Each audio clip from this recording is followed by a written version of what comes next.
Começando, começando aqui, acabei deixando tocar aqui a música Fiche al Vento, que é uma música do antifascismo italiano, dos partisans, mas cantada então pelo, pela banda curitibana Partigianos, né? E como de costume, né, eu, as segundas-feiras à tardinha, né, tenho usado para fazer pequenos debates, assim, com os amigos, enfim, nada profissional, nada apenas para levantar algumas questões da semana, né?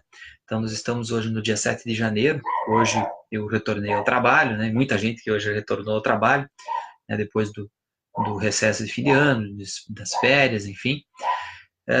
E é o que eu gostaria de debater hoje, uma das questões, né? É que o governo Bolsonaro está nomeando como presidente da Caixa um tal de Pedro Guimarães, e o tal do Pedro Guimarães vem a ser genro do Léo Pinheiro da OAS.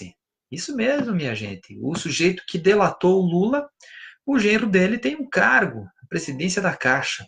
É vergonhoso, não é?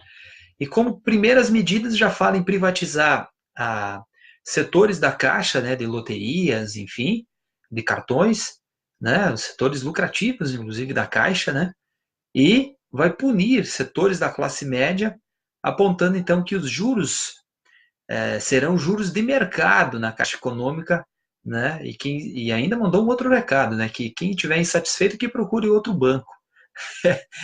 Para a parcela da classe média, eu acho até é pouco, né? A gente que conseguiu financiar a casa, né, durante os governos, no governo Dilma, no nosso caso, e a Marineva, setores da classe média, em especial aqueles que bateram panela, se vestindo de verde e amarelo, e acharam que esse governo ia ser o governo da salvação nacional. E o pior, que acham que é com menos Estado que se você desenvolve um país, que vão procurar o mercado. Né? Um recado até o sincericídio do genro do Léo Pinheiro, ele tem um aspecto pedagógico, né? Da pedagogia da dor, né? Mas dá amostras de que tipo de país que nós vamos estar construindo, né? Um país em que a privataria, né, o desmonte nacional e possivelmente em nome do discurso pseudo-moralista, né, que esquece do Queiroz, o BNDES também terá um processo de desmonte, né? E o que vem no lugar para mim, com todos esses beócios ineptos, estúpidos, né, dirigindo o país, começando pelo presidente da República, em dois toques é o FMI vir com as suas fórmulas de salvação nacional das nações terceiro-mundistas, né, que colocavam idiotas ou entreguistas nos governos, e o FMI vinha com a solução que era fazer financiamentos que os deixem atrelados, escravizados por um bom tempo. E é um pouco, acho que isso que começa a se desenhar. Essa é a primeira reflexão a ser feita. A segunda reflexão que eu quero fazer é a respeito na mesma lógica do entreguismo, dessa lógica de você oferecer-se aos Estados Unidos para que se implante uma base militar aqui no Brasil. Eu acho isso de uma coisa... É o cúmulo, né, do viralatismo, né, do se ajoelhar, e o pior, querer transformar o Brasil num alvo também, não é? Além de tudo, né? E que passe a interferir nos aspectos democráticos, né, da América Latina, da América do Sul, especialmente da América do Sul, no sentido do uso militar para interferir nos processos democráticos. E isso começa a se materializar muito claramente no Conselho de Lima, onde o Brasil, o Paraguai, o Chile, a Colômbia e a Argentina, e se não me falha a memória, o Peru também, não querem reconhecer a posse do presidente Maduro na Venezuela por suposta fraude. O interessante é que o processo eleitoral ele venceu, que se reconheça, né? O governo pode estar ruim, mas que se reconheça. É a mesma coisa. O governo Bolsonaro é um governo que só venceu as eleições porque o Lula não foi candidato, é um governo que tem uma legitimidade, digamos, ambígua, mas ele venceu as eleições, então ele que cumpre o seu mandato, a não ser que você tenha um crime de responsabilidade que leve ao processo de cassação, de impeachment e cassação, né? Mas que ele cumpre o seu mandato, né? Os ritos precisam ser cumpridos. O governo Bolsonaro, César, mas você está achando que então o Bolsonaro tem que ir até o fim? Sim, tem que ir até o fim. Vai ser ruim? Com certeza. Mas a pedagogia da dor também precisa ensinar as pessoas que você tem opções, né? E nesse processo eleitoral você tinha basicamente todas as outras opções melhores que o Bolsonaro. Talvez não era melhor que o Bolsonaro o Álvaro Dias. Eu acho que inclusive o Daciolo ia ser melhor que o Bolsonaro, né? O Álvaro Dias estava no mesmo nível, né? Acho que um Bolsonaro com certo curso superior, digamos assim, podemos assim dizer, né? Mas então nós temos aí mais essa questão da base militar, né, desse intriguismo, né, dessa lógica perversa, né, do alinhamento tacanho, baixo, né, digamos assim, para os Estados Unidos, né. Por outro lado, né, nós teremos então todo um processo de resistência que vai se materializar, né? Assim, os povos indígenas começam a se movimentar nesse sentido, né? Os povos indígenas eles serão perseguidos, né? Você já começa a ver nas aldeias indígenas um massacre, né? Como tem também com os assentados, com os movimentos sociais do campo, não é? E aí, mas haverá resistência, haverá grupos, né, estabelecidos que se movimentam então para fazer o enfrentamento. Do ponto de vista das universidades, é assustador quando você tem o sujeito que assume o INEP, assim, é bizarro, né? Você pensar o tal do Murilo, assim, é uma coisa que você não consegue acreditar, né? Que um sujeito desses assume o INEP, né? Que coordenará setores importantes dentro do MEC, não é?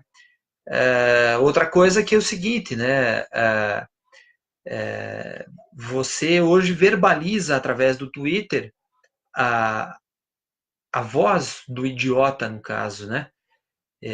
Quando você vê o filho do Bolsonaro querendo conceituar feminismo, você consegue lembrar do Umberto Eco, né? Umberto Eco, escritor italiano já falecido, né? Que escreveu, dentre eles, O Nome da Rosa, mas ele dizia que as redes sociais deram voz a uma legião de imbecis, né?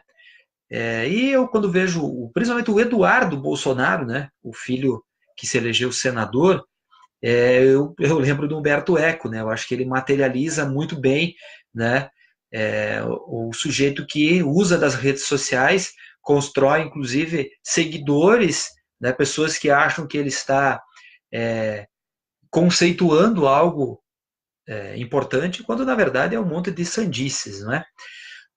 O processo de resistência também está vindo da OAB, importante manifestação, inclusive do presidente da OAB, que apoiou o golpe, né, o Carlos Lamáquia, mas a defesa, então, da Justiça do Trabalho, como ele se refere como imprescindível para garantir direitos, né, o Carlos Lamáquia, presidente do Conselho Federal da OAB, né, e também a OAB enfrentando o Luciano Hang, né, o dono daquela rede de lojas que tem aquela sabugice lá da Estátua da Liberdade na frente, né, fez uma ofensa muito forte aos advogados, né, o Luciano Hang, dizendo que eles são como abutres, né, justamente porque o Luciano Hang quer que se aplique todo esse modelo regressivo de direitos às pressas, rápido, né, e que isso seja de forma que atente, digamos assim, de maneira muito rápida, né, contra os direitos, né, uma lógica ofensiva, né, aos direitos e, nesse caso, ofensiva aos advogados, e teve também a OAB rebatendo, né. A presidente da OAB do IBAMA, desculpa, a Sueli Araújo, acaba de pedir exoneração, né, após uma série de acusações do ministro do Meio Ambiente, né, o tal do Ricardo Salles. Ela pede exoneração, né, então o governo também, as pessoas, inclusive os cargos técnicos, né, que seguiram, né, em governos, uns foram exonerados, né, pela lógica de que o Onyx Lorenzoni precisava despetizar o governo, e aí eu fico pensando, né, como que esses petistas se esconderam 2 anos e meio, né, no governo Temer. Eu sempre brinco, né, que eu, quando chego no lugar, em 5 minutos alguém me crava uma estrela na testa, até escrevi isso no Facebook de manhã, né, mas com essas cabeçadas, né, com todas essas sandices ditas, né, nesse caso aqui pelo Ricardo Salles, mas já tem coisas besteiras ditas pelo Ernesto Araújo, ministro das Relações Exteriores, pela Damares, né, que é a ministra da Mulher, Família e Direitos Humanos, né, que a besteira que ela falou do SISU, né, que ele causa desagregação de família. Eu fico pensando onde estava esse povo de direita falando de desagregação de família, quando em Santa Catarina só tinha um campus de Universidade Federal antes do governo Lula, a UFSC em Florianópolis. O sujeito que morava em São Miguel do Oeste, ou em Tunápolis, ou em Maravilha, ou em Chapecó, ou em Cordilheira Alta, como é o meu caso, ou ele pagava, né, de gente pobre, como é o meu caso, sofreu muito para pagar a universidade. Ou ele se deslocava 500 quilômetros até Santa Maria, ou se deslocava 550 quilômetros para Curitiba e Porto Alegre, ou 600 quilômetros para Florianópolis. Era isso, era essa a distância que nós tínhamos para ter acesso ao ensino superior gratuito, né? E agora a senhora Damares faz uma fala que é uma fala para você desconstruir o SISU, esse processo que é inclusivo das pessoas, dos estudantes pobres. Às vezes acontece do estudante pobre passar numa universidade, o sujeito que mora em Montes Claros, Minas Gerais, passa na UFFS em Cerro Largo, vai cursar lá Engenharia Ambiental e Sanitária lá em Cerro Largo, ou Letras, ou Administração, ou Agronomia, ou Química, ou Física, né? Mas daqui a pouco, ou Ciências Biológicas, esse sujeito, que são os cursos que tem lá no Campo Cerro Largo, trabalhei lá, então acabo lembrando, né, dos cursos. Daqui a pouco esse sujeito faz um semestre, faz 2 e consegue um processo de remoção para uma universidade no norte de Minas, no sul da Bahia, enfim, que fique mais próximo de casa. Essa riqueza que ele teve no processo inicial da universidade, de conhecer outra região do país, vai ser dele, é o poder dele. Então, desconstruir o SISU e toda essa lógica que você construiu de universidades públicas em todos os cantos do país, colocar cursos superiores também nas escolas técnicas federais. Né? Aqui em Santa Catarina, como eu disse, né, antes do governo Lula, você tinha a UFSC em Florianópolis, hoje você tem UFSC em Araranguá, no sul, você tem UFSC no Blumenau, no Vale do Itajaí, você tem em Joinville, no norte, você tem Curitibano, no Planalto Serrano. E você tem o campus da UFFS em Chapecó, que abrange, então, o oeste do estado.